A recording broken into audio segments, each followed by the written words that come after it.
नमस्कार, आप देख रहे हैं सिंगरौली की आवाज और मैं हूं आपके साथ कंचन। सिंगरौली जिले के ग्राम खमरिया में पावर ग्रिड जो पावर ट्रांसमिशन लाइन का कार्य करती है, जिसके द्वारा ग्राम खमरिया में जमीन ली गई है। ग्रामीणों का कहना है कि विस्थापन के समय मुआवजा और पैकेज दिया गया है, लेकिन मूलभूत सुविधाएं उन्हें आज तक नहीं मिली हैं।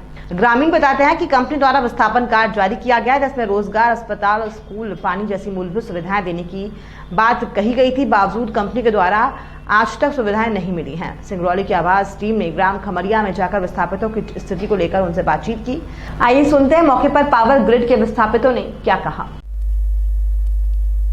इस वक्त हम मौजूद हैं खमरिया गांव में, जहां पर खमरिया गांव के करीब 2 दर्जन से ज़्यादा लोग इस पावर ग्रिड ट्रांसमिशन लाइन से प्रभावित हैं। आप जानते हैं कि देश का सबसे बड़ा थर्मल पावर प्लांट सिंगरौली में लगा हुआ है, जिसके विद्युतीकरण के लिए ट्रांसमिशन लाइन का काम भी पावर ग्रिड करती है। उसमें से करीब 2 दर्जन से ज़्यादा लोग यहाँ प्रभावित हुए हैं, उनकी ज़मीनें गई हैं। दावा है इन लोगों का कि नौकरी और तमाम शिक्षा, स्वास्थ्य, रोजगार जैसी सुविधाएं देने की बात की गई थी, लेकिन अभी तक उनको मूलभूत सुविधाएं नहीं मिली है। इसके अलावा अगर हम बात करें तो देश की दिग्गज कंपनियां यहां पर काम कर रही हैं। यहां से थोड़े ही दूर में शासन पावर प्लांट है, जो कि रिलायंस का है। इसके अलावा पावर ग्रिड ये यहाँ पर आपको बताई दी है। और तीसरी सबसे महत्वपूर्ण बात यह भी है कि देश का जो सबसे बड़ा थर्मल पावर प्लांट NTPC है, वो इसी गांव को गोद लिया है ट्रांसफॉर्म सिंगरौली के तहत। लेकिन बावजूद इसके शिक्षा, स्वास्थ्य हो या फिर रोजगार हो, तमाम ऐसे मुद्दे मूलभूत और ज़रूरी मुद्दे हैं जिसके ऊपर NTPC ने अभी तक कुछ काम नहीं किया है। ऐसा ग्रामीणों ने कहा है, कुछ भी काम नहीं किया गया है। तो तमाम चीज़ें ऐसी हैं जो कि देश की दिग्गज कंपनी होने के बावजूद भी मूलभूत सुविधाओं के लिए तरसना पड़ रहा है।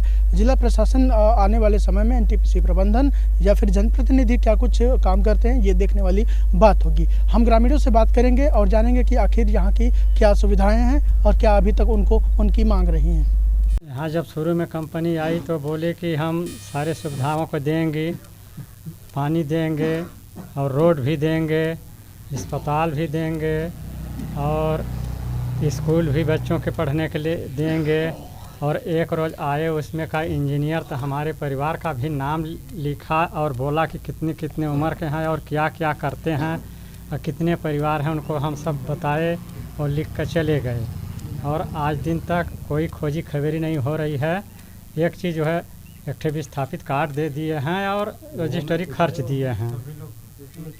क्या नाम आपका? हमारा नाम रामचंद्र यादव। जवाहरलाल यादव नाम है हमारे यहाँ कंपनी जब से ज़मीन हमारे यहाँ के अधिग्रहित किया है, वो मीटिंग में देने के लिए तो बहुत वादा बताया, लिखित में भी बहुत दिया है, मगर देने की बात उनका मतलब बदल गई। लाइट और स्कूल, हॉस्पिटल, सोल्यूशन ब्याज, ये सारी जो सुविधाओं देने के लिए वादा किया, लिखित भी दिया है, मगर आज दिन तक उनको अपना काम कर लिया गया। काम करने के बाद यहाँ व्यवस्थापकों को किसी भी प्रकार की सुविधाएं नहीं दिया जा रहा है। क्या नाम होगा? जवाहरलाल यादव मेरा नाम है। कि व्यवस्थापित कार्ड देंगे, पानी का सुविधा देंगे, लाइट देंगे और अस्पताल देंगे, पढ़ने के लड़कों को स्कूल देंगे, यही बोल कर दिया है। और चीज़ अभी हम नहीं दे पाया है। और जो बोली है कि रजिस्ट्री खर्च, उसको भर दे दिया है, पैकेज दे दिया है। और जितना सुविधाएं हैं, पानी का सुविधा, लाइट का सुविधा और मान लीजिए कि सब कुछ सुविधा ये नहीं दिया है और इधर दे दिया है। व्यवस्थापित को भी कोई। क्या नाम आपका? हमारा नाम है रामवरण यादव। ग्राम खमरिया में 2011-12 से power grid of India limited company, जो कि हमारे खमरिया के समस्त किसान भाइयों का जगह ज़मीन अधिग्रहित कर ली, जो कि हमारे पास कोई भी ज़मीन फंसने के बाद कोई भी ऐसा चारा नहीं है जो कि हम लोग अपना जीवन बिता सके। आज तक हम लोग कई बार कलेक्टर से, हमारे गांव के लोग अगर रिसीविंग अगर आपके सामने रख दे तो कम से कम नहीं तो 1 बोरा हो जाएगा, लेकिन कोई भी ऐसे जिला प्रशासन, कलेक्टर महोदय नहीं आए आज तक जो कि हम खमरिया के विस्थापित गरीब भाइयों का हल कर सके। और हम लोग कल गए थे माननीय कलेक्टर महोदय जी से, हम लोग अपना जन सुनवाई में आवेदन, जो भी हम लोगों को परेशानियां थी, जो भी हम लोगों को चाहिए, वो सब हमारे बीच में अभी लोग बता चुके हैं, तो उस चीज़ को हमको बताने की ज़रूरत नहीं है। अभी हमारे खमरिया में लमसम 40 गार्ड और 10-12 ड्राइवर हैं और वो पूरे बाहरी हैं। हमारे गांव के जब लोग जाते हैं काम करने तो सिर्फ 200-250 रुपये उनको सैलरी दी जाती है। तो ये बताइए, भारतीय जनता पार्टी की सरकार में 200 रुपये मिलना और एक जीवन बिताना नामुमकिन है। 100 रुपये पेट्रोल है, आप सबको पता है। मैं 200 रुपये 250 रुपये कमाऊंगा तो मैं बीवी बच्चा अपने माँ बाप को क्या खिलाऊंगा। मेरी बच्ची आज 2 महीने पहले एक्सीडेंट हो गई है, अगर मैं 200 रुपये के लिए काम करता रहूँगा तो मेरी बेटी आज न बची होती, लेकिन आप सभी की कृपा से मेरी बेटी बची। अतः हमारे पिताजी का 2 एकड़ ज़मीन फंसी है, उस ज़मीन में आज मैं अपना जीवन बिताया होता और हमारे परिवार। अतः वो ज़मीन कंपनी अधिग्रहित कर ली, लेकिन उसके बदले में हमें शिक्षा, विद्यालय, पानी, टंकी, लाइट, बत्ती, रोड कुछ भी व्यवस्था आज तक नहीं दी है, जो कि पिछले 7-8 सालों से यहाँ कंपनी करोड़ों अरबों रुपए कमा रही है, जो कि हम खमरिया के विस्थापितों को एक भी रुपए नसीब। सिंगरौली का खर्चा जाता है सरई में, वहाँ एम्बुलेंस चलती है, और चाना एनटीपीसी से भेजती है तो दूसरे क्षेत्र में, हमारे क्षेत्र में नहीं आता है, क्योंकि भारतीय जनता पार्टी का सरकार है। तब तक विस्थापितों का, गरीबों का कहीं सुनवाई नहीं है। ये मोदी सिर्फ गरीबों को चूसते हैं, बाकी कोई काम नहीं करते हैं। अगर हम कलेक्टर से दिए हैं जिस आवेदन को, उसमें मैं लिखा हूँ शुद्ध हिंदी में, अगर 15 दिन के बाद अगर हमारी मांगे अगर नहीं पूरी होती है तो सुघरमन सिंह यादव इसी खमरिया के पावर ग्रिड चौराहे पर समस्त विस्थापितों के साथ संघर्ष करेगा, भूख हड़ताल करेगा, अपने जान को बाजी लगा दूंगा, लेकिन मैं इस कंपनी से लड़ के रहूंगा। एनटीपीसी इस गांव को गोद लिए, कुछ काम किया है एनटीपीसी के द्वारा? कुछ भी नहीं काम की है आज तक। एनटीपीसी सिर्फ भोकोसला है, दिखावा है। जो एम्बुलेंस चलती है तो सरई में चलती है, हमारे खमरिया का गरीब मजदूर विस्थापित गली गली भटक रहे हैं। हमारे युवा साथी हमारे साथ कई हैं, एक भी 200-250 रुपये काम करते हैं, वो भी अगर ज़्यादा टिन फुन कर दिए तुरंत बाहर जाओ। ये खमरिया की कंपनी में ये माहौल चल रहा है। मेरा नाम सुघरमन सिंह यादव, स्थानीय, मैं विस्थापित भी हूँ, समाज सेवक, युवा नेता भी हूँ।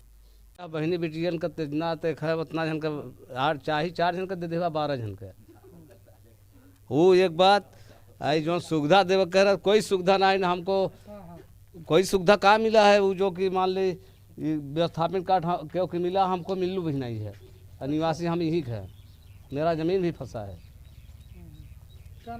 गया दिन सकेत। मेरा नाम उपेंद्र कुमार यादव है। कंपनी 2013 से आई, जब से मान लीजिए कि वो सुविधा देने के लिए बोली, विद्यालय देंगे, स्वास्थ्य सुविधा देंगे और पैकेज तो दी, लेकिन व्यवस्थापित कार्ड भी दी है, बस नाम के लिए। काम उसमें किसी का नहीं होता है, बहुत कुछ का दी भी नहीं है। इसलिए हम लोग सब मुद्दा उठा रहे हैं कि मिले हम लोगों को सुविधा, सभी लोगों को व्यवस्थापित। कलेक्टर में आप शिकायत तो कई बार किए हैं, 3 बार धरना भी दिए हैं, लेकिन कुछ हुआ नहीं अभी। ये तो उपेंद्र कुमार यादव। सर मेरा नाम राम प्रसाद यादव नाम है। श्रीमान जी, मेरा ज़मीन पूरा अधिग्रहित कर दिया ले गई। जो है कि अभी हम लोग का जितना वादा किया था उतना वादा पूरा नहीं हुआ।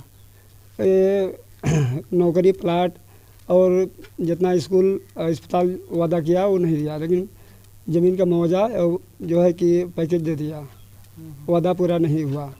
इसके बाद आधा में जो है कि लेन देन पूरा बंद कर दिए। ये जो है कि काट दिया। परेशानी हो रही है ये जब से मतलब यहाँ से बाहर सन 2011 से जो है कि ये कार्ड भी दिया है। कार्ड में जो है कि इसका कोई मानता भी नहीं है, नहीं मानते हैं। नौकरी नहीं मिलता है। नौकरी कहाँ मिलता है? नौकरी, प्लाट पूरा इसमें जो है कि वादा किए, लेकिन कुछ मिल नहीं रहा है। क्या नाम आपका? राम प्रसाद यादव नाम है सर। हम लोगों का जब से कंपनी ली है तब से बोली है कि लाइट देंगे और मान लीजिए पानी का व्यवस्था देने के लिए बोली है, रोड भी देने के लिए बोली थी, चिकित्सालय देने के लिए बोली थी, और एक विस्थापित कार्ड दी है, उसको मैं दिखाता हूँ। ठीक है ना, ये देखिए, ये विस्थापित कार्ड दिया गया है, और इसमें और लोग बोलते हैं कि हम लोगों को भी नहीं मिला है, बहुत लोगों को। और फिर इसमें दिया गया है तो फिर इसमें कोई कार्य नहीं दिया गया है, खाली एकदम बोलते हैं लोग कि झूठा दिया गया है। आपको क्या मिला इससे? इससे हम लोगों को कुछ नहीं मिला है, बस खाली विस्थापित कार्ड भर दिए हैं, इसमें कोई कार्य नहीं मिला है ना, कुछ नहीं मिला इसमें। जनता के देने है भर। मेरा नाम है श्याम सुंदर साके।